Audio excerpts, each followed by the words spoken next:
welcome, man. Welcome to 701 Legends, man. Hey, look, if anybody is excited to have you on here, man, it's your brother. Yes, Man, sir. I'm so excited, man, for the people to get a chance to know you. I know you have a very interesting story, from where you started and then where you are right now. So uh, let's go ahead and get it kicked off, man. So Izzy, Oh where are you yeah. Let, from? let me let me thank you for having me on, bro. Let me thank you for having me on, man. You did a lot of damage on the field together. My running mate, my dog, but I appreciate you for having me on here today, bro. Appreciate you. Hey, man, I appreciate you, brother. I accept that too, man. I accept that. All So love. Izzy, so Izzy, like, I know you came out of high school in 2003, graduated 2003 from Stevenson. Where were you born? Man, I'm a South Georgia boy, man. Born in Albany, Georgia. Phoebe Putney Hospital. All right, for everybody to know about down there, Albany, where I'm from, my family, Leesburg area. My dad's originally from Albany. My mother's from Valdosta. So my grandmother stayed in Tifton. So all my family's pretty much from South Georgia, Florida area. So that's where I'm from, man. We kind of migrated. My family migrated up to Atlanta, Metro Atlanta. Believe it or not, man, I talked to one of your other running mates, Craig Lumpkin. He's Yeah, from Albany as well, man. So yeah, I didn't know y'all had that connection like that, man. So yeah, how man. old were It you? actually turns out we distant cousins, man. Oh wow, We okay, distant okay, cousins, man. Yeah. awesome, man, awesome. When did you? So from Albany, Georgia, when did you move from Albany up closer to the city area? Oh man, my family was already living here. It was just, but we visited so much with our family down there. No, it just happened where, my mom birthed me down there in Albany. But no, my other siblings, they born here in the Atlanta area. So yeah, that's all that was. We travel a whole lot between the two, and so I was born down there, but I've been raised in Atlanta my whole life. Okay, gotcha, man. So I know you got a huge family, man. Big family, man. Seems like I Yes, went to school with a couple of your sir. family members there. So just like how many brothers and sisters do you have? Man, I have three brothers and three sisters. So it was a Three total of brothers, seven brothers. Yes, sir. seven. Wow, Yeah, man. So are we were you the Black Brady Bunch. The Black Brady Bunch. now? Where did you fall in between that? I know you're not the youngest. I know you're not the oldest. Where were you in between that? Where did you fall in between those Man, I'm seven? the fifth. I'm the fifth, man. So, I come in right about the middle. But yeah, Okay, yeah, I'm fifth. great, man. So going back to high school, man. I know a long time for all of us, right? So Yeah. what would you say, man? What would you say your biggest obstacle that you faced in high school? What was the biggest obstacle that you faced? Biggest obstacle was probably not knowing exactly, what I wanted to do. Not having that that blueprint of what to do. So I feel like I was just out there, just just living. I mean, as a lot of high schoolers do at that age, but I feel like I had guidance, I had structure in my life. It just I didn't know what I wanted to do, and school wasn't hard. Work was easy for me. Socially, I was connected with everybody, um, with the in crowds, and no cool person. I was a class clown. You know what I'm saying? Uh, so it wasn't anything like that that was hard to me. It was probably more so finding direction of what I wanted to go with my life, what I wanted to do. Got you, man. So obviously, and we'll touch on that later on in your story, man. But obviously, man, being a top football player, to come through Stevenson. I don't know if people realize that, but you got a lot of the records, a lot of big games at Stevenson, man. So I got a few off the top of my head I can think of, but I wanted to ask you, like, what do you feel like your biggest game? What was that coming out game where you was like, okay, I got it. Like I'm there. What would you say your biggest game was in high school that you can recall?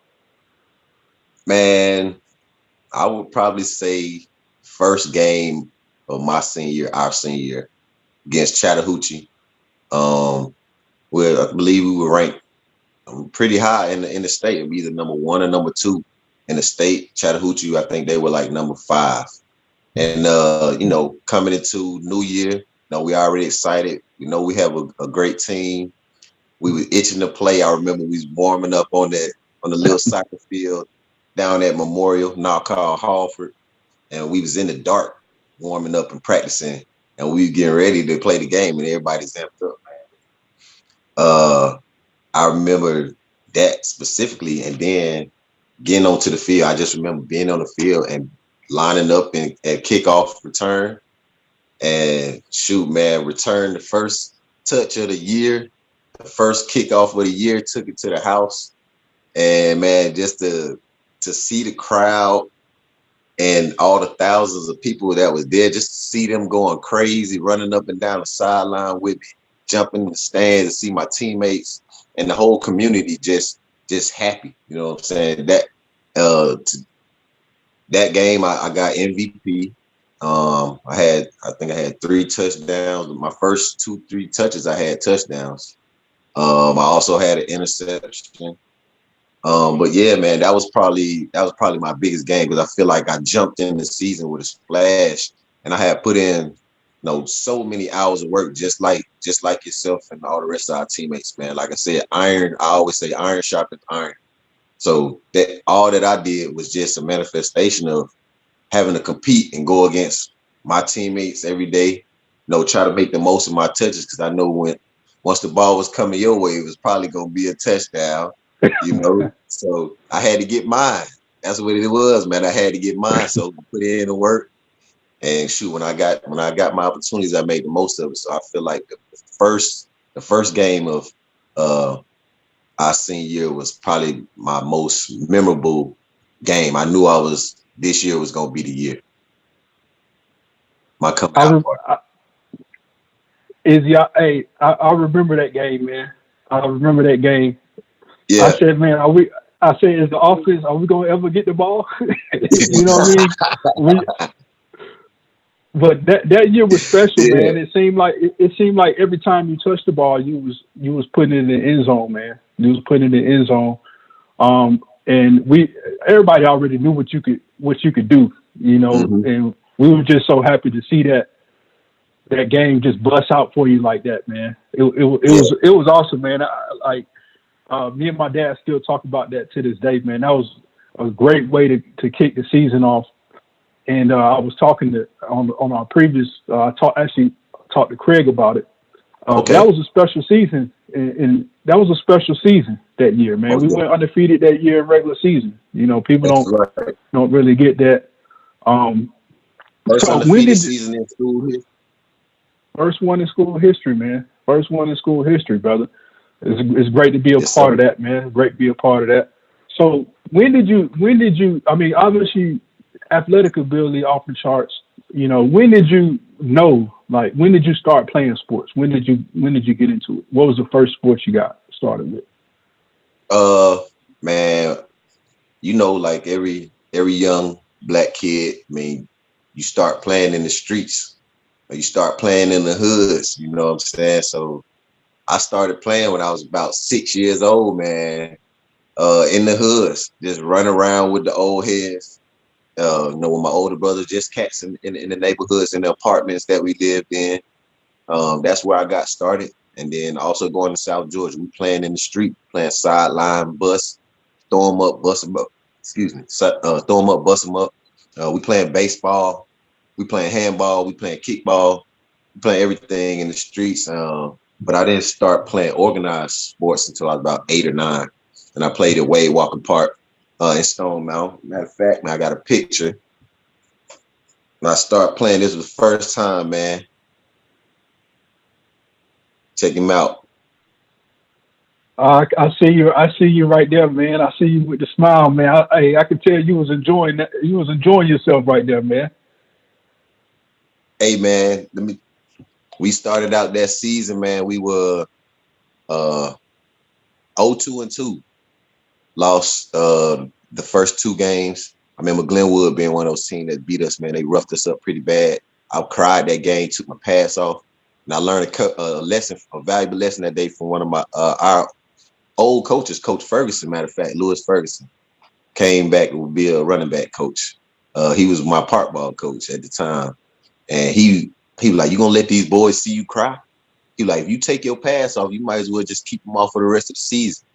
And I remember putting them pads back on while I was crying, while I was sitting on the sideline, while they beat our butt 14-0. And yeah, that was a humbling experience, man. We were 0-2-2, bro. We couldn't lose any more games or anything to go to the playoffs. I hadn't scored any touchdowns. I'm the running back, star running back. Bro, we end up winning the championship. We went 8-0 for the rest of the season through the playoffs. We had to play Glenwood, the team that spanked us and had me crying. We had to play them to go to the championship. Turn around, man, I had 2 touchdowns on them, the 2 game-winning touchdowns, and I had so many tackles. So that I got some get back, but that was my coming out right there. That's what that smile was about. That's that championship that we won. Probably had about 20 touchdowns in 7 games, man. So Wow, yeah, man. that's when I started out, man.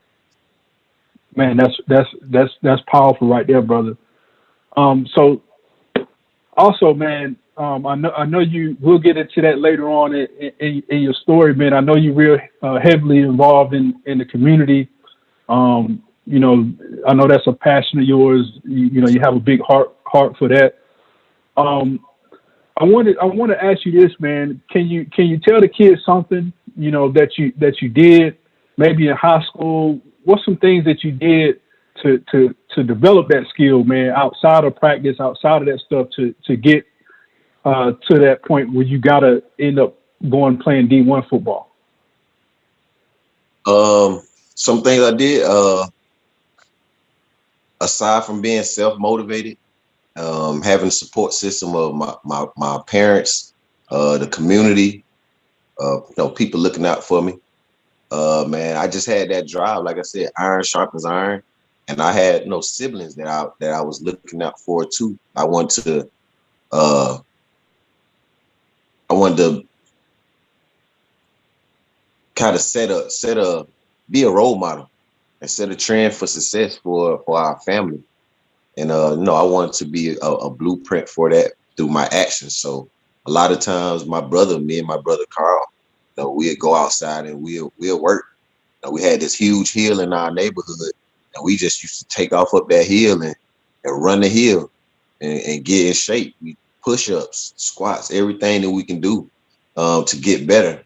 Um, Also, man, I end up kind of staying with our quarterback, staying with Reggie a little bit over the last 2 years. Um, Man, we just really locked in, tapped in. I picked up working out. I wasn't working out. I wasn't even going to play football until a coach, came up to me. He was like, "Hey, man, you need to get your butt on the football field. Start running these streets." And that's what turned me to football. I started playing the 10th grade, but it was because of that conversation I had with him at the park. I went back to Wade Walker to watch my little brother, Destin. And, he was playing in, and I went up there just to kick it. That's what a lot of us did. We had younger siblings. We go up there, hang out, shoot the breeze, do whatever we wanted to do. And then he came across me. He was like, "Hey, man, what you doing just hanging out?" He was like, "You playing at the high school?" And I was like, "Nah, coach, I'm just chilling, man. I'm trying to test this street life out." And he was like, "I don't know about that, man." He was like, "You one of the greatest athletes I ever seen, man." and that's shout out to Coach Johnny Davis. Um, Wow. yeah. Rest in peace to Terrence. And he told me his son, Terrence. Terrence is out there, man. Y'all played together. Y'all two of the greatest athletes I ever seen play. So you like go out there. And so me knowing that Terrence was out there handling his business and that I had a confidant in him, I went out there and tested it out. I got the plan, got my feet wet, and so that's what ultimately got me back into it. But I had to put in that extra work because I had been behind, and people didn't know I was that athlete like that on that level yet. They knew me from the park, but I was a small guy, so they don't really know till you show them. So I just went in the show them mode. That's what I did to help me elevate what I did from me starting out to me going to Division I. Man, I really put my focus into, if I'm gonna do this, I'm gonna give it my all. I'm gonna hang with the guys who are doing it. You know what I'm saying? Like yourself, Reggie, Craig, Roger. It. Those just to mention a couple of the guys. But though you all would have got Rayshawn. A couple of guys that I hung with, lived with to make those dreams a reality, man. What I wanted to be. And aside from having role models that I watched, on TV, I watched film on. Like I watched Deion Sanders. That was my number one football role model because I was a two-way player. I'm playing both ways. I had no choice but idolize him because he was doing it. So, watching people like Deion and then watching all the sports from Florida State, Miami, the Georgias, and all those battles, man. I picked up those techniques and the way those guys are playing the game, and I adopted those because they were successful and people liked them. And even if they didn't like them, they were winners, so they did what they want. So, that's kind of the mentality that I adopted, man. Like work hard and don't accept failure, man. Got to win. Man, Israel, man, that was powerful, brother. That was powerful, man. And man, look, I personally, man, I gotta thank you again, man, for hopping on. You always welcome to 7-on-1 Legends. We got to get you back on here Yes, sir. again. You know, but man, I want to thank you for your time, brother. I appreciate it. And man, this gonna help some people, man. This gonna help some guys out there, and even some I women hope out so. there, man. Yes, sir. I hope Hey, so, man. look, This is great. It's a great platform. Love what you're doing, man. However, I can come back, be a part, tell whatever stories I need to help somebody else, along their path, to be great and get out there, put themselves out there. I'm all for it, man. So I appreciate you. Thank you for letting me be a part. thanks, brother. Have a good one, man. Tell the family I said hello, brother. Have I a good will one. do, man. Bless you and yours as well, brother. You too, man. Love, bro. Love.